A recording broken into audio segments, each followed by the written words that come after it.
नमस्कार मित्रांनो, आज आपण आलेलो वाई सातारा येथे आपली 2019 ची होंडा सिटी डिझेल हिची डिलिव्हरी देण्यासाठी. First of all congratulation sir तुमच्या नवीन गाडीसाठी.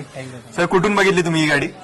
सर ॲक्च्युली मी बघितली नव्हती, माझ्या वडिलांनी बघितली होती गाडी आणि त्यांनी बघितलं मग फेसबुकवर की बाबा गाडी मोटर्समध्ये आहे अशी. मग ते म्हणले की आपल्याला एक म्हणजे ॲक्च्युली असं डिझेलचीच घ्यायची होती आम्हाला गाडी.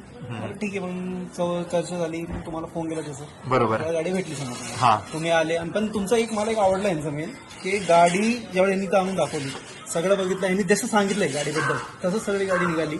काही प्रॉब्लेम नाही गाडीमध्ये. म्हणजे एक असं असतं की आपण शोरूममध्ये घेतो आणि एक इथं घेतो, सेकंडमध्ये पण घेतली, पण त्यांनी असं फरक नाही वाटला की बाबा नवीन आणि ह्याच्यामध्ये काय वाटला मला. अच्छा, बाकी सर काय आमच्या कस्टमरला तुम्ही रेकमेंड करू शकता? रिकमेंड मी हेच करेल की समजा जे लोक नवीन, आजकाल ऍक्च्युली असं झालं की नवीन लोक जास्त घेत नाही गाड्या, पण यूजमध्ये घेतात. तर माझं प्रेफरन्स असेल की तुमच्याकडून घ्या, कुठली पण असेल. नाही, खरं सांगतो, हे आहे जे आहे. Thank you sir. तुमचं नेचर आवडलं, पोलाइटनेस आहे. ओके. आणि मेन तर काय 2 महिने झाले, पण गाडीमध्ये कसं देताना कधी पण काही असं अडचण नाही दिली. प्रोसिजर, लोन प्रोसिजर चांगलं झालं आमचं गाडीचं. आणि मेन गोष्ट यांनी सगळे म्हणजे आपल्याला काय म्हणतात एक चांगलं सपोर्ट दिलं, तेव्हा सगळं गाडी अशी आहे. मेन गाडी चांगली दिली आपल्याला. Okay sir, thank you.